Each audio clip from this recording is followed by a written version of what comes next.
it's having boys come up to you and approach you and say that what you're saying is having a huge impact in their life and is opening up their eyes to understand themselves on a deeper level, rather than just this kind of surface level shit that you can actually end up kind of feeding yourself with. Like, it's kind of all what I call is like smoking area chat. You just go out and you just, there's not a whole pile of depth to these conversations sometimes, like for lads, because it's hard, because it's like it's all you know. You've been programmed into, it's just kind of surface level. You don't go any deeper than that. But we hope that with our sort of conversations about these kind of topics amongst males, but also male athletes, it can spark many conversations between us and other lads, but between different friends as well. Because at the end of the day, that's all we are. Like, we're two friends who just are trying to speak a bit more openly about these sort of things.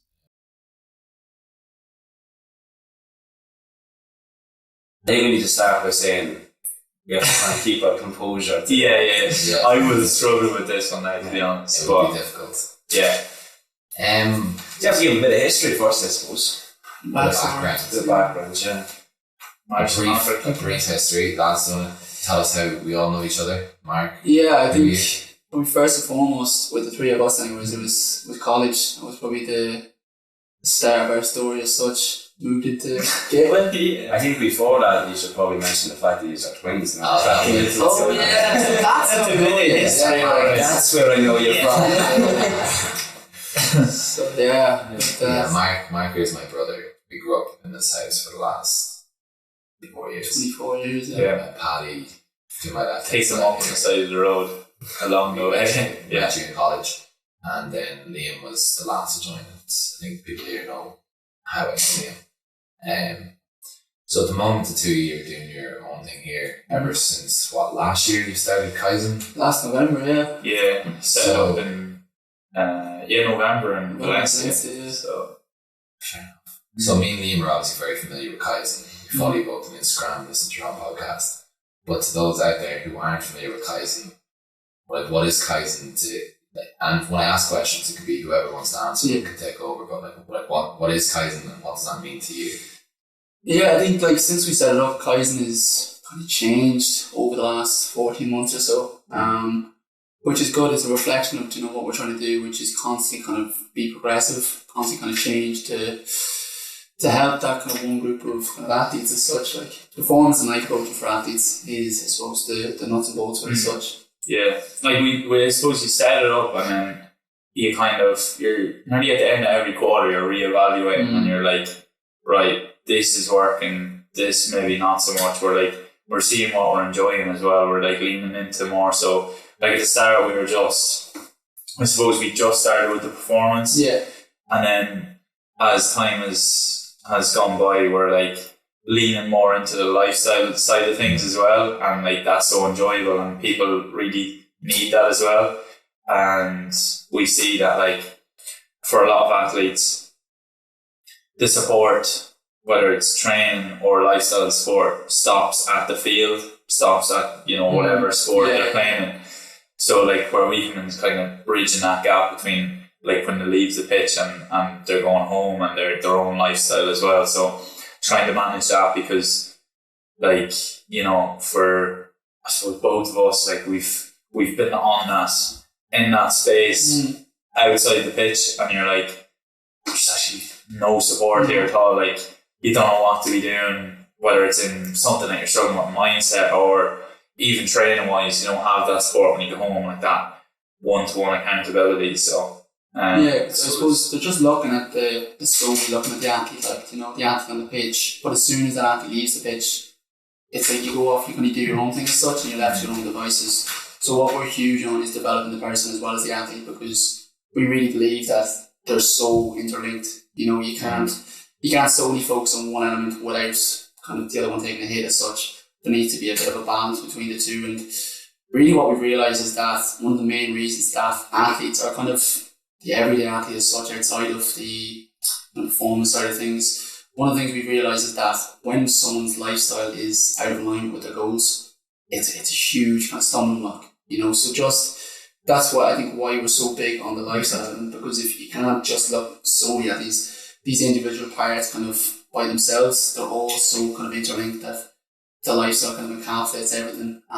off the pitch as such. Yeah, and it's the same as everything. Like, it's the same for yourselves. Like, when you're going into work, if your lifestyle isn't supporting what you're trying to achieve in work, like, you're just completely out of whack, and you can't perform as well. So it's kind of it's very similar in all fields. Like, obviously, we just know the sporting realm better. Yeah. Like, we know performance and whatnot in sports, but it transfers across all. Like, you know. 100%. Yeah, you're speaking with an everyday athlete. Like, Yeah. That's something I've only kind of started thinking about recently. Like, I give a bit of context. Like, I spoke about you being my coaches a bit, or that I had like coaches, and it was the pair of you. And I initially didn't think I would be kind of the target audience for Kaizen because it was very aimed towards athletes, and I wouldn't really class myself as it. But the amount of benefits that I've reaped from implementing some of your tools, just in business, in work, in all round lifestyle, like, and I really understood what it meant to the everyday athlete. But like, give us a bit of insight into what an everyday athlete is. Yeah, like, I think everyone in their own right is an athlete. You know, high performance as such looks different for everyone. And you spoke about that in your first episode together, that everyone has their own definition. But like, in many ways, everyone is an athlete as such. They deal with the same things. They're, under pressure. They have people to answer to. They work in a team. They have demands to meet, deadlines, etc., etc. But the huge difference is that their lifestyle isn't supportive of what their overall goal is. So that's, I think, why we go after the whole everyday athlete thing, because people, without realising, they are athletes in their own right, but they don't have that lifestyle in place, or don't have the tools, or don't have the sort of support that they need to achieve their goals. Because you can look at the stuff on the surface level, for an athlete, it would be stuff like, your nutrition, it would be stuff like your strength and conditioning. That's kind of the surface level stuff that people point at and be like, yeah, that's supportive of your performance, but it's everything else after that, and for yourselves, with kind of, I suppose, your professional lives and the working life as such, there's the things you can point to, but there's also the stuff you do on a daily basis that isn't as obvious, but has as much, if not more, of an impact. Do you feel that, like, obviously, I know we use the word, like, a business athlete a lot. Do you feel like there's much that kind of transpires through from your general sports athlete into the kind of business athlete side of things, like, or is there completely two different mindsets to be in? No, to be honest, I think it's the same. Like, you used to, like, we obviously know you well, like, you're striving to be the best version of yourselves, and that's the same. Like, obviously there's a physical side to, playing sports and whatnot, and that's the physical attributes, but like, you are still out there grinding, trying to be the best version of yourself. So it's really defining what it is for yourself that you're trying to be the best version in. But once you're striving for that, I think that represents an athletic mindset, and I think that's really it. I think there's a big stigma to kind of people obviously think of, when you think of an athlete, you think of sports, which is natural, like, that's the way it's been characterized, but it can be defined however you want it to be defined. Like, for yourselves, trying to be the best version of yourselves in business, but like in business as well, like, your physical attributes should, like, represent you as a person as well. Like, if you walk into the room and you're in good shape, this person that you're meeting is like, right, this is obviously a disciplined person, or someone who looks after himself. So I have a bit more trust, I have a bit more respect for him. So I think that's why it's so key, like, because it's how you're seen. Like, it shows that you have the dedication, that you are going to stick something out. Yeah, I think that's such an interesting point too. I think I don't know, who was it that we were saying? Yeah, I was listening to a podcast about that. But it's funny because so much of those metrics are hidden. Like, you can't see direct correlation. Like, we were speaking about this, Mark. Now, some of the things you're doing, you can't see them directly correlate and how they affect you on a day-to-day basis. But they are definitely still there. Like, what are some of those big kind of hidden metrics that really move the needle? In terms of sport and performance? Yeah. I think for myself, like, the one that comes to mind whenever you're talking there is like, I suppose the self-awareness, and like, we were chatting about meditation and whatnot, and like, we've been doing it consistently for a couple of years now, and every morning you go in, it still feels as hard as nearly day one, like, but it's working under the surface. Like, it's like how many times you can kind of catch yourself throughout the day, whatever. Normally your mind would have went down a big rabbit hole or you'd catch yourself in a negative cycle of thoughts. But like over time, very, very small and very, very under the surface, you're able to catch yourself a bit quicker.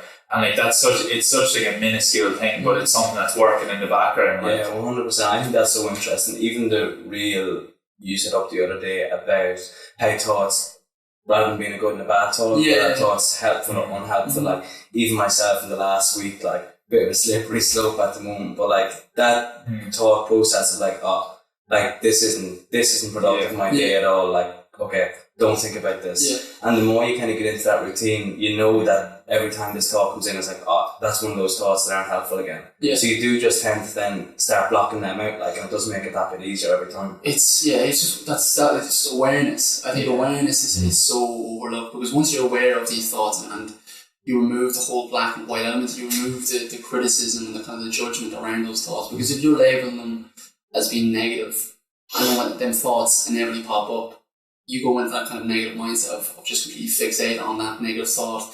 And what you realise is that you've over like 60,000 thoughts a day or something crazy, but you still find yourself focusing on the one or two really negative ones.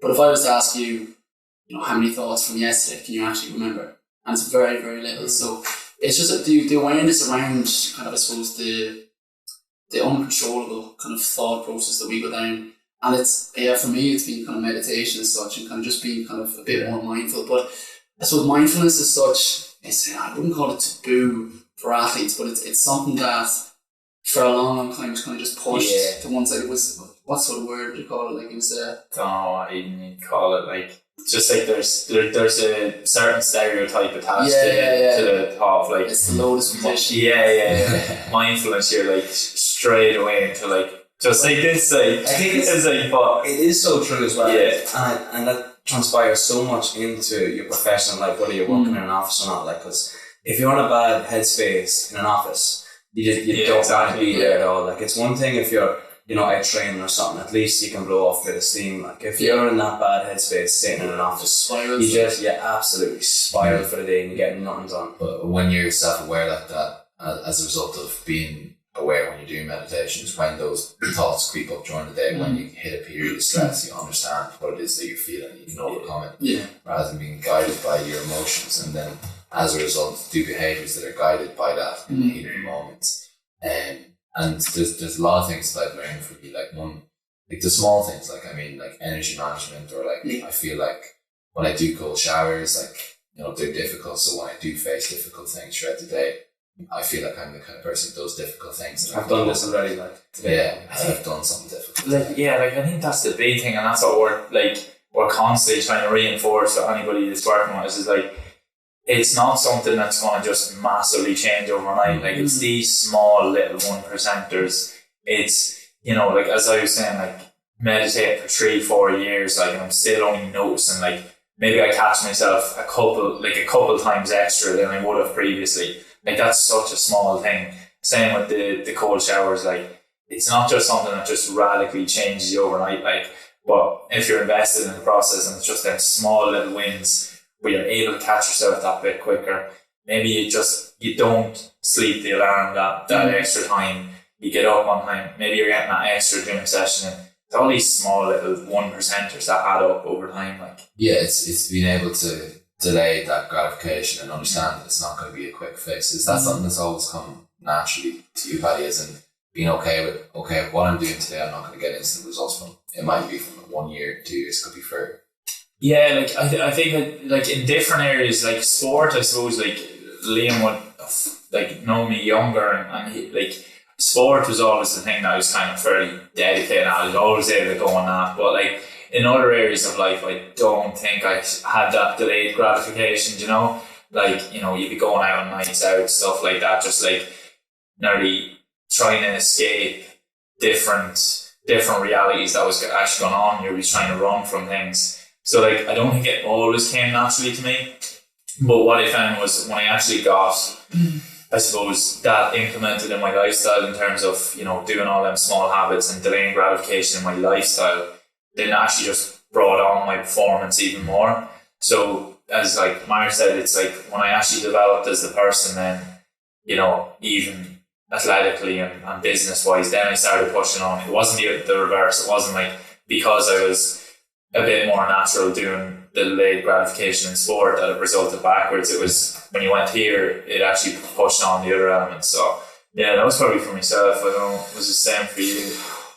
I suppose as you're talking there, I'm kind of thinking to myself, and for me, like, I think it was school. Like, I don't know what it was with school. Like, just when we kind of started off, if you compare the first time was at the start, naturally enough, quite different to the end. But the first couple of years in school for me, in secondary school, I just found myself kind of, I suppose, trying to be someone that I wasn't as such, trying to be the class clown and stuff like that, to the point where when we were sitting exams and stuff like that, that people would nearly assume that I'd be getting bad grades. And it absolutely irked me. Like, I could not deal with that. Someone's like, just completely write me off.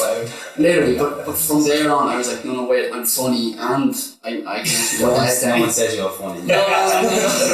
But like, waiting for that. but literally, since then, I think it's hugely positive having kind of a point to prove that no, I can actually get these results. And I kind of continued on through kind of the whole secondary school, in college and stuff like that. Like, even the whole cycle started again in college for me in terms of going out and stuff like that. People were like, well, this is my perception of other people's perception. I was like, they think I'm the sort of person that goes out and doesn't study and doesn't get the grades and will fail and stuff like that. And this whole process was going on. Yeah, I remember you used to say that to me. You were like, oh, like you used to think about like them thinking about you being like that. But I was the exact same too, Mark. Like in secondary school, people didn't expect me to get good grades. Like, and I was like, whoa, don't rope me in with that. And it's the same in college as well. But as you were saying that, I was thinking, well, people are pointing to the behaviours that you're doing and assuming that those things don't correlate. Like, as in, like, if I'm the kind of person who's always going out, like, as in, I have proof there to show everybody else that I just go out, like, I'm on the piss, like, I come in, I'm over every day. So why should I? Why should they expect me to have good grades? I'm painting myself in such a light by doing the sort of things that would people assume for me to be like that. But the same for the flip side, like if I'm the kind of guy who is into my meditation, is into whatever, then people would expect a certain thing from me. It's all people's expectations based off the behaviours that you're displaying. Yeah, no, I think that's so true, but because it's like, it's nearly the opposite now. Like, say, like, because people know that we're like into nutrition or we're into training or whatever. So like now if I go out or something, they're like, geez, what do you do? Like it's like the opposite. Like it's like, geez, I'm surprised you're having a drink or you're having food out or whatever. It's like, I'm not actually just that robot. Like, but it is literally just kind of building that proof that either you can point it or other people can point it, and that can be kind of positive or negative. So like in terms of, let's say, college for me, there was reams and stacks and nights out that people could point and be like, okay, yeah, he's the sort of person that goes out. But in the same token there, like, you know, I've proved that I'm the sort of person that gets up at X time and does X, Y, Z. You know what I mean? And that's just built up over time. And it's all them kind of small kind of 1%ers, you know, that you string together. It's not like a once-off thing. I think that's what people get wrong, that you do it for a week, you do it for a month, and you're completely changed. But it will help, you know what I mean? Like, if you make improvements to your sleep, you'll see massive improvements, you know, in a week, 2 weeks time. But other things kind of work in the background and kind of build up and compound over time to something much, much bigger. Like. But the two lads I look at today, like, as in, that's being stacked like one by one, like that does take time. Like, is there a big difference from, you know, Paddy and Mark today versus Paddy and Mark 5 years ago? Yeah, I would say it's like massively, like, you know, definitely. He's smiling. Am I going to answer this? No, even from my perspective, like the Paddy that you are today, kind of, there's always been that kind of side of it, you know what I mean? Whether it was through the football or anything. I think even the steps I'm making now is just an extension of the Paddy that we always knew, you know. Yeah. And I'm sure, well, I don't know, maybe it's the same for you, like with Mark. Like, you always see that side in you, and then you can see it's like, oh yeah, I could have always seen Paddy doing this. Yeah. Obviously, yeah, not as bad as you used to. Yeah. I think there. Yeah, no, it's true though. Like, there's certain elements, whenever you're going from, like, in your personal development journey or whatever way you want to put it. I think there's certain elements every year that you're reevaluating and you're like, right, what needs to stick and what needs to go here. There's certain elements, like, I don't think I've, like, actually changed wholly as a person, but I think there's certain elements that I've just brought forward, and other elements. Whenever you're at every stage, you have to leave some behind. Like, you have to go like, right, that served me to a point for whatever points it's got me to, but that just needs to be forgotten now, or that needs to be left in the past. And I think that's like the whole, I suppose, self-development, personal development journey. Like, you're just like, right, how am I doing this year? Like, is that hard to do? Like, because those things obviously are a part of you for so long. If you're leaving things, I find that so hard. Like, because like these are traits or thought processes that are literally just embedded in you. And I don't think it's not a case like that I've just like completely like forgotten about it. It's not something that just like completely disappears off the face of the earth. It comes up again. Like, whatever, like, you know, like whatever it is, like these thought processes or whatever, they still come up, but it's like you're able to remind yourself, right, that actually needs to just like, that's not serving me anymore. So it's not like beneficial. Like. Yeah, that's it. And I think it starts with that awareness, realizing, okay, whether or not it supports me or doesn't support me. But you don't, I think the downfall for me, I suppose, and I don't know if it's the position we're in terms of coaches, or I don't know if it's the whole self-improvement or personal development kind of side of things, but I thought when I overcame a problem that was it. That was it in the past, and I wouldn't have to deal with it again. But these things they come back up over time. If something goes wrong, you're faced with a setback. It still comes up, but the only difference is you're better able to respond to it. You can respond to it better, but it's also quicker as well. You know what I mean? Where, like, in terms of like them thought process, like if something came up, you know, over the last couple of weeks and months, I thought that just because I was an online coach, because I posted videos on kind of mindset and performance, that I was immune to those sort of things. But what I've come to realise is that they're still going to creep up, but I just have better tools, a bit more awareness to deal with those things as they do arise. You're not immune, you're not protected forever. You've just done a bit of work. You still have more work to do, but you're better able to cope with them things as they arise. Like. I think that's so interesting too, how that does come into, obviously we're looking at your business athletes, like how that can, if something creeps up like that too, every single time you deal with it, you're getting better equipped to deal with that. Like, and I think that in your professional life too, like if you're able to deal with problems that creep up and just put them aside and get them dealt with as quick as possible and in the most beneficial way possible, that's huge. But what are some of those tools? It's the smallest things really. It's the things that I nearly look over on a daily basis. But they're like essentials that I need. Stuff like just time alone to think with a pen and paper, going out in nature and stuff like that. Doing something difficult is something that's really overlooked. Obviously I'm big into, you're obviously big as well, into the cold water, but it's not cold water for the sake of cold water. It's not for the potential physiological benefits or the brown fat or the whatever else. It's just doing something you don't want to do and just having that kind of proof to yourself that, okay, I can do this, I can cope with that, I can calm myself down in a stressful situation. And that just spills into kind of future situations throughout the day, consciously or unconsciously. Do you know what I mean? Yeah, no, in fact, if you're comparing, say, your mind at its worst, it's at them times when maybe, you know, you're not doing any of them things. And I know obviously that's because we've tried them now, but like now for me, I have such clear evidence on like when my mind's at the best and firing on all cylinders, and that's when I'm doing them things. Doing something hard, I'm journaling, I'm meditating, whatever. But then I can also compare it against when your mind is most busy and harder to control is when I'm not doing them things. And I think now it's such a stark contrast that I'm like, well, obviously, like this is so much more beneficial or helpful for myself. Like, it's just, but it's such a hard, like, the mind is like incredibly difficult muscle to train because it's so, you think you have, you know, your grip around it and you've been doing your routine for, you know, consistently, but the couple of days you slip up and it just starts crawling back. It's like your body, whenever you don't train it for a while, it will literally just start, like your muscles start breaking down. But I just find your mindset can just go even quicker. Like, do you know? What were 3 main things for body, like 3 unarguable things that you have to do, keep your mind every day? Sleep, man. Sleep is the biggest one for me by a far shot. I think it was COVID. Obviously coming home from college, there was no night outs and stuff like that. Just getting a consistent kind of routine into my sleep was massive, and then that probably fed into kind of the morning routine as well. Like, I think the two of them go hand in hand. And like a morning routine looks different for everyone.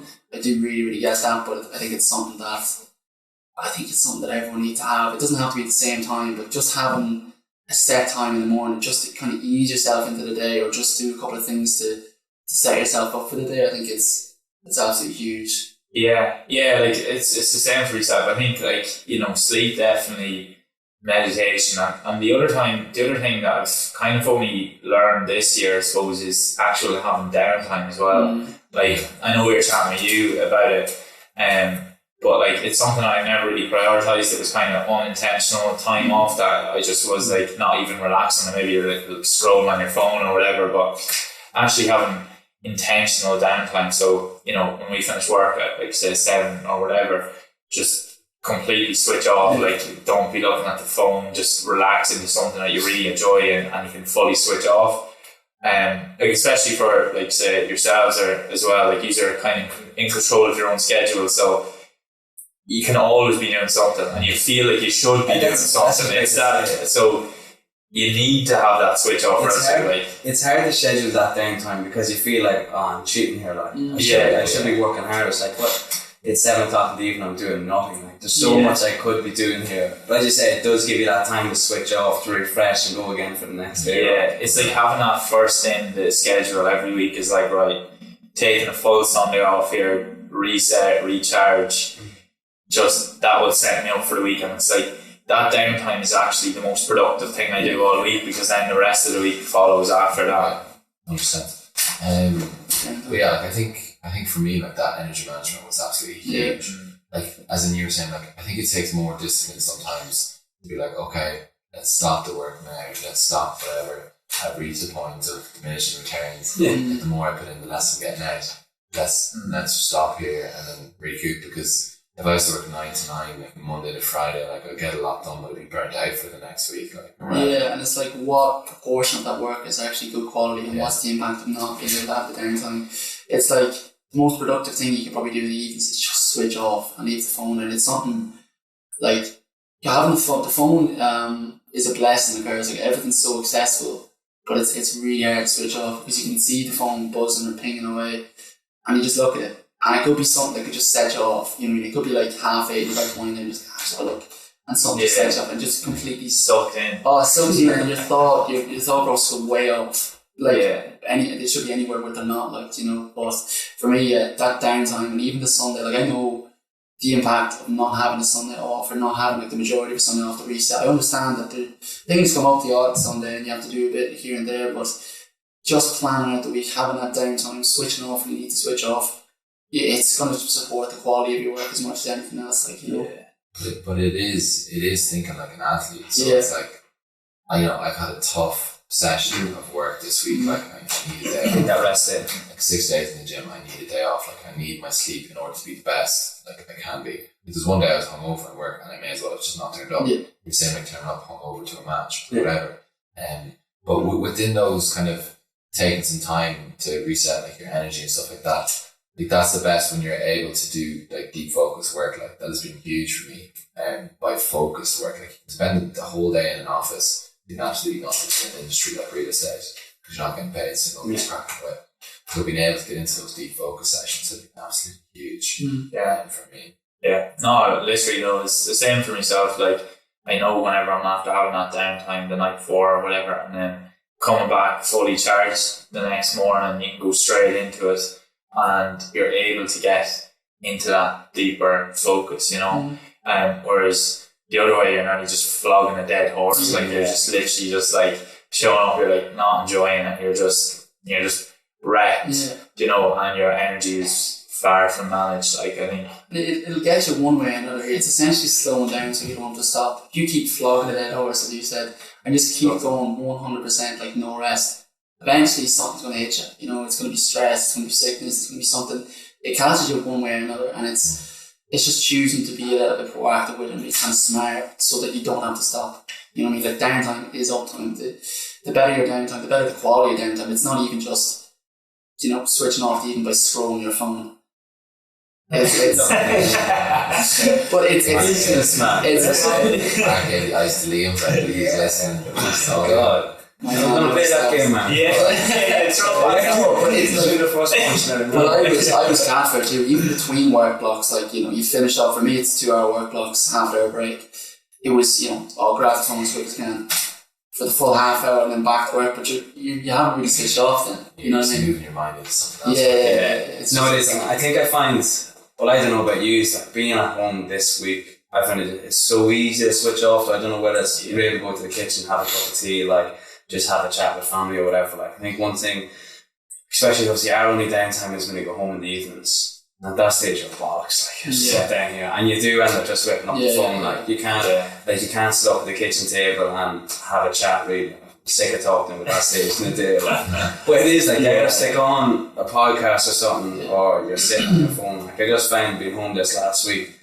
Like it's just so easy, like especially here. Like I know you guys are working during the day. Like would you ever have your downtime during the day? Like go out and have your hour off and just Well, like I suppose, like I'd be similar enough. Like I do maybe, you know, an hour and a half, 2-hour work block, and then, you know, I take that time off in between. So like a 30-minute, or from having lunch or whatever, I'll just have 30 minutes to watch a podcast or something. And just again, I think the phone is nearly the common denominator. If I'm looking at my phone, my energy is just wrecked, like, because I'm just like, you're just, I don't know, it's just frying your head, and it's like, because I'm looking at it all day. So if I am intentional with just taking that downtime, taking that time in between work blocks, then I think that's the most effective way for me. And like even the other thing of like, you are saying, you can kind of make your own to-do lists and whatnot, and they can be so long, because there's always little bits to be doing. So I think for myself it was like changing to, right, what's the one most important thing that I need to do today? Because the evenings that I always struggle to actually take the downtime is whenever I have them mile-long to-do lists that are just like little jobs, and you see you've got loads done, but you come out of it and you're like, I don't know today, and it's the worst feeling. Like, so if I'm like looking at it, I'm like, what's the one big thing that's going to move the needle today, and what's the one thing that's going to move the business forward or performance forward, and do that. Then all the other stuff then is bonuses, and then at least then when you finish up and you hit 7 o'clock or 9 o'clock or whatever, and you're like, right, I can switch off now. Then the downtime is even better and it's more effective. Whereas if you have a big mile-long to-do list, you're switched off, or you're taking your downtime, but you're like half here, half still at work kind of job. But even with that, with the whole energy management and identifying the biggest mover, the biggest rock, like, you can then identify in the day when you have the most amount of energy and actually dedicate it to getting that key task done. So you're ensuring you're getting it done, but you're getting it done when you have high energy, high creativity, a lot of focus, rather than just kicking it down the road during the evenings, eating the frog first. I knew that word was going to come out. The cliche. I've only heard eat the frog first from you. I remember I said it and you were like, I've never heard that. Please explain what eat the frog first. Posh Lego boys up here. Go on, Mark, it's like Mark Twain or something. It's like, if you eat the biggest and ugliest kind of frog first, it means everything else after that will taste a lot nicer. So by doing that first hard task, the biggest task, the one that requires the most energy, the one you don't want to do the most or do the least, but doing that first, it means everything thereafter will be a little bit easier. It makes a lot of sense. I even heard Ruben saying that if you were procrastinating on a task, the best thing to do is to do something really difficult, like jumping into a cold shower, because everything after that will be step in. Do something harder than the task you're procrastinating, and you can fall back on the task you're initially procrastinating as a bit of respite from the thing that you just opened. It's just like what would that be for you? Like, what would them kind of, like, what would be them? What's the hardest task? Yeah, what's the hardest? For me, it's cold calls. That's so fair. It is hard. Like, it takes a lot of mental energy. And the fact that it's not, right, go and do this task. It's like, you have to put 2 hour block. Like, you have to put in and grind for 2 hours.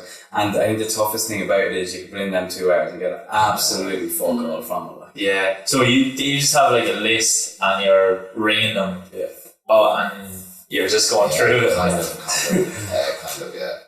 Pretty much. Cold outreach. Every business needs to do cold outreach. That's definitely the hardest thing, but trying to find something that's harder. I think it's quite difficult sometimes. Yeah, I don't know. It's tough, like, and it's quite the fact a few push-ups in the park. Literally, I've only hit about 300 of them. No, it is. I think that's tough.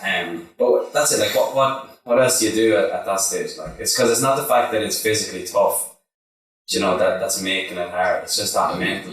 You can move into another task that will be harder. So, and if you were talking about doing spreadsheets or something that you find completely so boring, like it doesn't have to be physically tough. It can be just mentally. But I think if I went into spreadsheets, I'm just like, I'm just procrastinating. I'm still doing it. Like. Yeah, that's the reason I'm doing easier. Like, you'll find anything. It's so funny. Like you'll find anything better than doing that task. You'll be like, I think today would be a good day to clean the office. Like, even though you have that one task, and it's just sitting there like, Yeah, now when I start feeling anxious at all, what am I procrastinating? What conversation am I having? What thing am I not doing? There's something here. There's a reason as to why I'm feeling this way.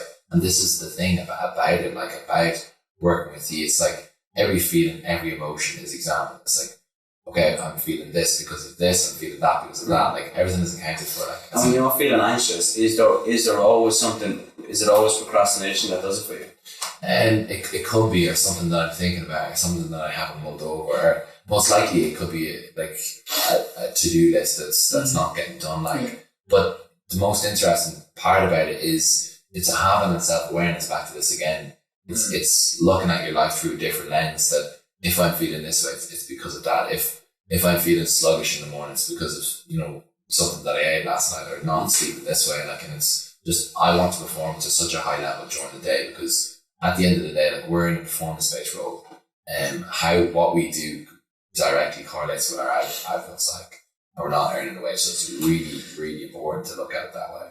Do you feel that successful people nowadays see themselves as athletes? Like, because obviously you can see them as athletes, but like obviously the people that we speak to on a day-to-day basis, like the chance of them doing all the things you're doing are slim. Like, and some of them possibly may do, but you know. I think 100%. Like, I think again that's exactly what it is. Like, it's success can be defined in so many different ways, and like for someone to have to be firing on all cylinders, that may be just a case of wake up, have a coffee, go straight into work and get straight to it, and they're getting the most important thing, they're getting that most important task done first, and they're eating the frog.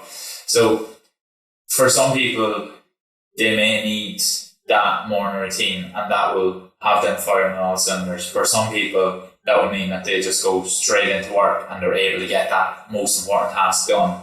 So that's why we apply the kind of self-awareness aspect to it, because like we always say that it's like the morning routines work for us and it works for a lot of people, but also if you don't need to have the morning routine, like that's absolutely fine. It can look so different. Like your morning routine can be just go straight into work. I think with a pair of our routines, like I think that's literally chalk and cheese. Contrast. Yeah, like Brian's up an hour before we leave, like meditation all done, all your mindfulness, and literally roll out of bed into the shower, and I'll grab that rocket fuel on the way to work, and I'll be grand. Like. But it's having the awareness to realise that it wouldn't work if you swapped. Yeah. You know what I mean? Like you wouldn't potentially might get more out of it. You don't really know until you try it, but maybe you tried it and got the feedback.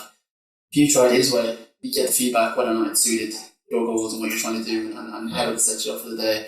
So I think it literally all starts with that awareness. The first kind of step in change, or actually taking that next step forward, is identifying kind of where you are now, what's working, what's not working. But being confident enough to try new things, like to try meditation, to try sleeping in, and get the feedback from it. Like that's what I've realised this year. Like from no, but like from like in the past, you would have been big sleeping in, like, and you would have like last second job out the door. But it's just listening to feedback and whether or not that's working, and that's been one of the biggest things for me this year. Is that literally everything's feedback. Every decision you make, regardless of the outcome, it's feedback, and you can use that feedback to refine and make your next decision a little bit better. Yeah, I think definitely, either way, giving it a try, like say for yourself or whatever, like trying the other aspect and give it a chance to see if it does work. Like oftentimes I find with a lot of people is like when they do actually try the morning routines, they actually do feel so much better from it because they're like set up for the day. But then there is some people that just prefer straight into it, and that's absolutely fine. And also as well, there's a constant list of things that you could be doing in your morning routine. Like we were saying about this, you could be literally there for 2 hours doing a morning routine, but like, what is that serving you? Like, it's this constant list of self-improvement things that you can be doing. You can be reading 10 pages every day. You can be meditating for 20 minutes instead of 10 minutes. You can be doing so much. And it's this constant cycle. And if you're caught up in that constant cycle, you'll actually never feel good about yourself because you're like, I should be doing more. Yeah. So it's like, it's finding the balance between the self-improvement and the self-acceptance as well. Like, it's like, right, this is working for me and I'm trusting that. So I'm happy with this and I don't need to do any more. It's finding that balance, which is hard because you can always feel like I should be doing more, I should be doing this, I should be doing that. And whenever you're doing that, then you're never actually going to be content at where you are, do you know? That's interesting. Yeah, well, I even found, like, obviously, the morning routine between leaving the house is zilch. But, like, even we do roll out of bed and just go to the gym, like, so even just getting that gym session in is so much, like, getting into work after the gym session, like, you're awake, you're ready to go. Yeah. Like, going into those mornings that you don't go in, like, or you do end up sleeping in by accident, or even just on a rest day, it feels like, oh, you're just sluggish getting in there, you know? Yeah, and it's happening after the gym session, that kind of compressing down into. I've done my hard bit for the day. Do you mean, I suppose that, and doing that gym session in the morning is eating your frog, like, you're getting up, you have to go and get that out of the way. Yeah, exactly. Yeah, like it's definitely something that like we were chatting about recently, about that whole kind of finding the self-acceptance, because like even ourselves, like who do all that sort of stuff as well, you do find yourself like, you know, comparing, you're like, oh, I should be doing more here. Like, and you're never going to be actually content then whenever you're just looking around, you're like, I should be doing more. These lads earning millions in their 20s or whatever, and they're doing this routine or they're doing that, and you're like, I should be doing that. And finding that balance for me this year is probably the main goal. Like, and I'm still, you know, trying to find it. Like, it's not something that's just happened overnight, but definitely something I'm actively working on. Yeah, and it's like with the whole self-improvement thing, when you have all your ducks in alignment or you have everything kind of really refined, when something kind of goes out of balance a wee bit, it can be tough to kind of take them on board. You know what I mean? Like, if let's just say you have this set one routine. This coffee goes on 2 minutes longer. Or The whole thing's out. The whole thing's coffee on. falls or something like that, and it's just like straight into kind of panic mode or negativity mode. That it's just like, this isn't how it's supposed to be. You know what I mean? See, when it's all complete carnage, it's fun. The house of cards all comes down. Like. It is that, like, yeah, I suppose relying on your morning routine like a crutch, like, and then if one thing goes out, then you're thrown for the day. Do you find that is? I think I've become more malleable and more kind of flexible over time, but I used to be kind of so, not used, like you said, like, it's in the kind of recent past that everything would be so rigid, like if you wait outside the house with a sniper, like I was saying, so you would know exactly where it was going to be at 10:32 and where it'd be at kind of 11:15, like bang, bang, bang, bang, bang. But even like with some of the people that we kind of work with in terms of the mentorship we're a part of, and they post in this Google Calendar and the whole week is mapped out. Don't get me wrong, we're huge on the whole Google Calendar thing, but this thing is mapped out to the millisecond, and it's not allowing any flexibility. And for me in the past, I wouldn't have allowed that flexibility. It would have been just like, this is how my day is going to go.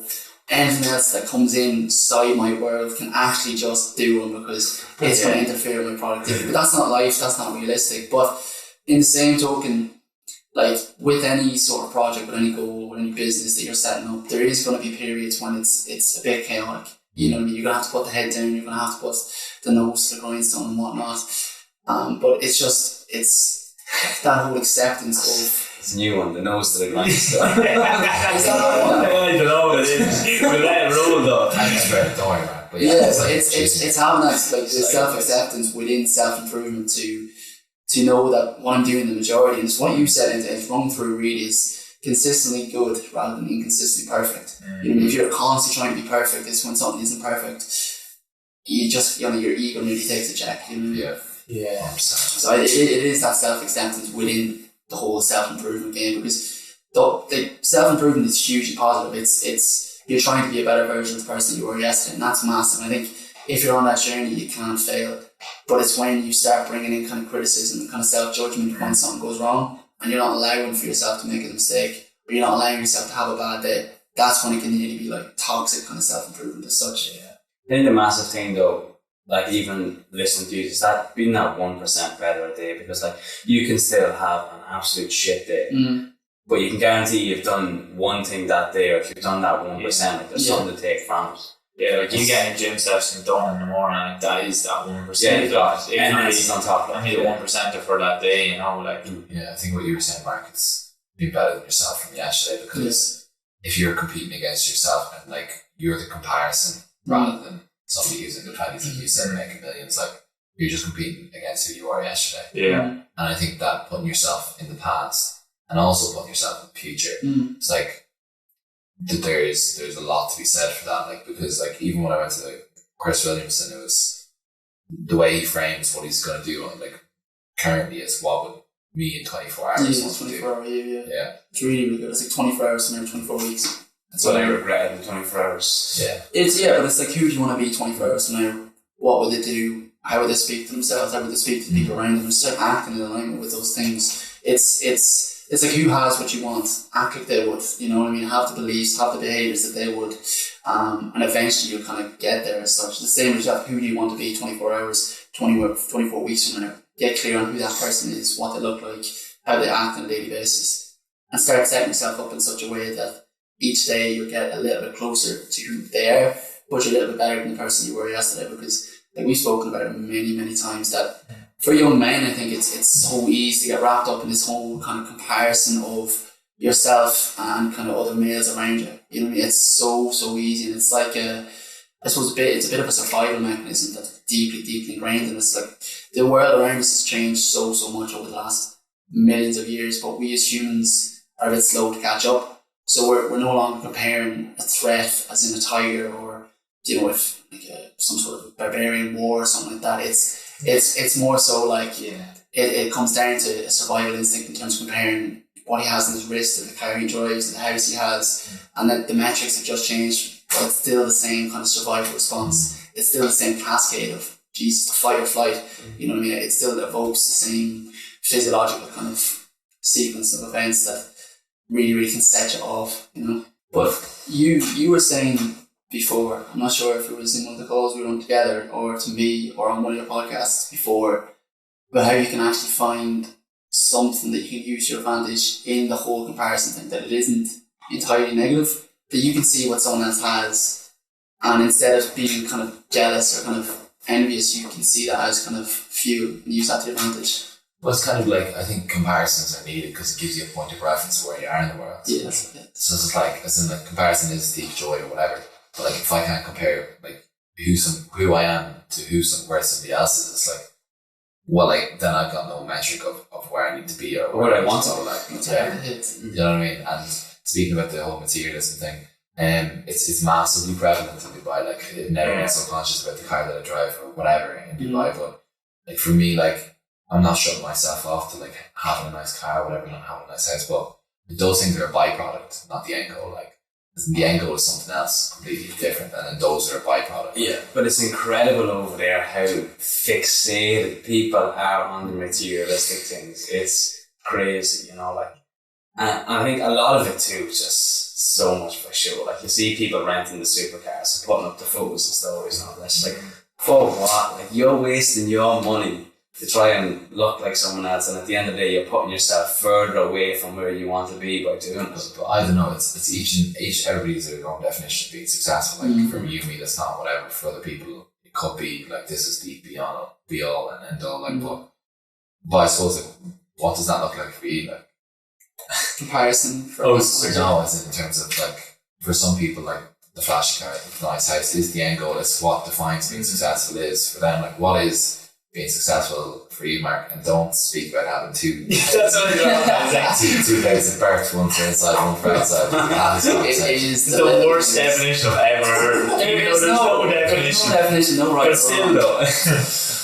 Aside from the Burks and the specialty coffee, apart from that, I suppose that's the sort of the smaller things. For me, it's two things really. It's to have the flexibility, and it's so cliche to kind of go kind of where I want as such and spend time with people that I really care about on kind of my terms as such. But the other thing is to impact as many young lads as possible who are kind of, you know, are currently in a similar position to where I was a couple of years ago. I think that's, from a business kind of point of view, that's the biggest driver for me, and that's really shaped how Kaizen has developed kind of from my sort of input over the last couple of months and weeks, is who do I want to help? And it's going to be the younger version of myself. What did he struggle with? What would Mark of kind of 2-3 years ago, like, how would he like to be kind of spoken to and supported? What would he have to like to have seen kind of on the marketplace? Because for ourselves as young males, as young male athletes kind of growing up, like we said, the support from the kind of the sport and culture that we grew up in is great up until you leave the pitch. So we want to have something there for the younger versions of ourselves to bridge that gap between kind of males and athletic performance, and really, really help them achieve high performance in whatever way they define it. Right? It's not just their performance on the pitch, it extends much, much further than that, because we know like the sporting career sort of finishes up when you're 35, 40, really, truly. Well, alright, yeah. Yeah, They can do, yeah, in every sport it's different. Yeah, but like it's different, but the person, they keep developing. Do you know what I mean? They don't just stop at 35, the athlete stops as such. So that's why we're huge on putting in the work as an athlete as well as a person, But the nuts and bolts of it is to have kind of flexibility to kind of live life on your own terms, but to impact as many lives as possible over the next couple of years. Yeah, like we'd be crossing over on half the stuff we say. Yeah, but well, definitely for myself, I think the freedom thing is massive, and that's probably what's led me into being your own boss kind of thing, and having that. I enjoy that flexibility, the freedom, but also I suppose for myself, it's just making a positive impact. Like as Mark chatted about with young men, but also like for when I do have kids or whatever, like being a positive male role model, being a proper I suppose leader, a proper good person, I suppose, like, and that is really, that can be as beige of an answer as you want, but I think for myself, that's always in the back of my mind, is like, right, what's the sort of like father that I want to be, and the partner or the friend. And I think that really is what I don't think there is a set like point that I'm going to reach there in terms of that, but I think that's even why I'm going after that, because I know that the goalposts will keep on moving, but as long as I'm constantly reevaluating and taking the feedback from around me and trying to be the best version of myself in them roles, I think that will be a life worth living. And I think that's for myself, that's really what I'm going after. And like I think the two of them, two things, like freedom and impact, is probably massive. Like, two good whys, to be fair. They're two good whys. Yeah, well, speaking about that impact, like why do you think it is young males?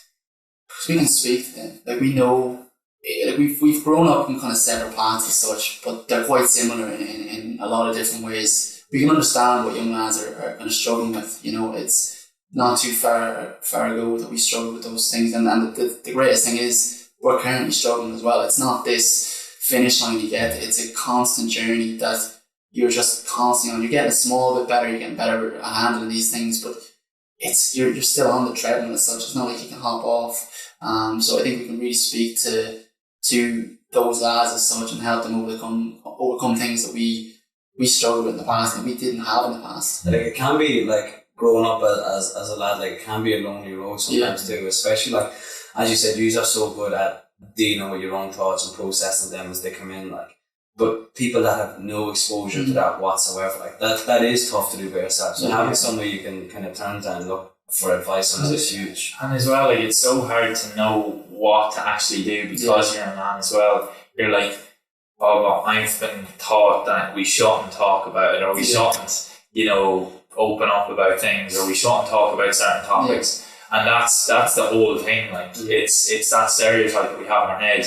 And even like everybody's like at the start, like, until we kind of started talking about it more, we had them, I suppose, like, belief systems there as well, because we've been programmed and like we've been taught this. For what reason? Like, there's no reason. It's mad. So like, I think for so many young lads, it's so hard to actually open up and talk about it. And even since we started doing this, like so many lads have come up to me on nights out and like pull me over and they're like, oh, like I actually really appreciate what you're doing and whatever. Like I've struggled to talk about whatever. And it's just like I'm getting goosebumps whenever I'm talking about it because I'm like it's so mad to see other lads struggling with that as well, and to actually help them to understand that there is that other option of actually just like talking about how they're feeling and talking about self-improvement and talking about them things like so. Yeah, it's based on your previous experiences, and like we've spoken about openly before that we grew up kind of the majority of our kind of, I suppose, late adolescence with no clear kind of father figure or male role model. Yeah. And it's like where else do you look? You know what I mean? The sports teams are great, you know what I mean? Some of my coaches in underage teams and stuff like that, they were huge kind of father figures as such and male role models, but they didn't even realise. Nowadays, like you're seeing more and more men speaking openly. You have different podcasts and stuff, but like that gets to a certain point. It's a one-way kind of stream. Like you're taking in information from them, but you're not communicating back. It's a one-way kind of stream of information. So, you know, the whole male role model, the whole speaking openly about kind of masculinity and kind of male struggles as such is something that's only evolved again from our open conversation about these things. Yeah. But it's like that what you said there, it's having boys come up to you and approach you and say that what you're saying is having a huge impact on their life and is opening up their eyes to understand themselves on a deeper level rather than just this kind of surface level shit that you can actually end up kind of feeding yourself with. Like it's kind of all what I call is like smoking area chat.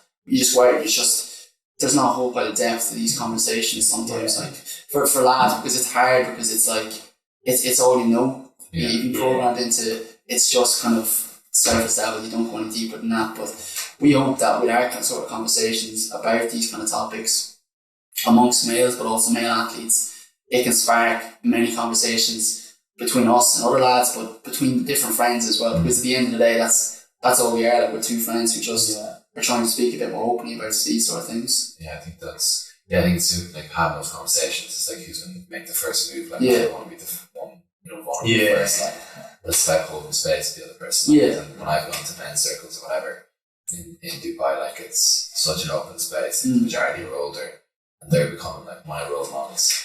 Being role models, like you're putting yourself in a position to be role models for younger lads. Does that carry any responsibility? It does, of course. Like, yeah, absolutely. Like, obviously, we're at the early stages of it too. Like, I'm sure with more, as the page grows and whatnot, that comes with even more responsibility. So we probably don't feel it as much now at the minute. Like, but again, I think that aligns with where we're trying to go. Like, what I would see is being like a good role model for my kids would be something that is what I'm working towards. So that's again who I want to be. So I think it's kind of aligned with the role models that maybe younger lads may see or may want to work with us. So I think it's all aligning, and then it becomes a lot easier because it's actually who I am becoming. Yeah, it's not like it's just like I'm not like just like trying to pull it on or something like and then switch it on, switch it off. The responsibility you have is just being who you are and being it's that, and like obviously it's all a learning curve, and I always see myself on the same level as anybody, so it's not a case of that. I think it's just opening boys' eyes to that and realising that they're capable of the same thing. Like I think we all think that lads have to carry some burden and they just like can't even talk about it. It's like it's so funny because you're like you just expected to carry it, and like through relationships, through everything, you're just like, I can't talk about that though. Even with your friends, it's like, as you said, the conversations is like a mile wide but like millimeter deep, because you just like you're having the crack on a surface level, but like you never actually say, she feels shit enough. I think half the battle is though knowing like who you can open up to. Like anybody that obviously follows the page now or knows you too, no matter how well you know them, know that they'll be able to come to you for a chat, you know what I mean? I know that like they don't have to get deep Do you know what I mean? It will just be a conversation with you. I think like even you would have always said like, Brian, there's like kind of an open house. Like you always talked about how you felt more like openly. Even living with you, like it's like you just speak about these things. You're not trying to get into a deep conversation. Like these things just arise and you have these conversations because there is no stigma around a deep conversation. It's just another conversation, you know? But it can be tough to find in places too, like, you know, and that's a big driver for us. And then it can be scary to be vulnerable and open up to people of the same sex, because there is that potential there that there could be a repercussion and you could get some negative feedback, and shit like that can actually fucking scare you in the long term if you're open up with the wrong people or you're vulnerable with the wrong person and such. But like you're saying there, like males just go through life on their own little island with their problems, and each lad is on their own island struggling with their own thing, and everyone's just waving at each other like, but it's like no one tells anyone that they're actually struggling. But then they start building a bridge and everyone realises that, geez, you're struggling with that, I struggle with that too. Like, you know, it's when you openly kind of discuss these sort of things, you realise you're not actually that different to anyone. Everyone's quite similar in many ways, and by kind of chatting about it openly, you can come to a lot of realisations. And it's not a case of us putting ourselves up on pedestals. It's a realisation that we have a responsibility. Every male, every male has a responsibility to be a male role model to their brother, to their cousin, to their friend. You know what I mean? It's not a case of just speaking one to many. It's you can be a male role model one to one with someone who doesn't even think it. Like even the coaches that we spoke about in terms of underage stuff, they didn't know that they were my kind of male role model, but in many ways they shaped the man I am today, like, without even realising. Yeah. Well, I think I think you're doing a really good job. Like, as in, even with myself when I worked with you, like I felt like, because obviously you're two lads that maybe I didn't. Oh my god, the difference was night and day, like my performance. I think I think young lads are in a fortunate position to be able to work with you, and I love what you do. You both appreciate it. So I think any closing notes? Don't think so. Yeah, as Brian said, like, fair play, there is such a space for it. No, it's good to see. Like, as you said, it's putting it there, like what you would have liked to have for yourself. And I said, I would love to have it when I was dragging myself up. So. And I think, I think consistently, if you're doing what you're doing every day for a long period of time, it's going to be impossible for you not to be successful. And I said to you that neither of you are going to quit. Like, there's just no possible way for that. So, like, it is in watch the space. It is in stone. Like, that the two of you will be successful. So, we'll have you on next Christmas. Yes, Christmas podcast. Yeah, it's right. So yeah, that's, I appreciate that. Thanks for being on. Thanks for being on the podcast. I suppose, Mark, thanks for having me in the gaff. Right, go on. See you later. Good luck. Bye.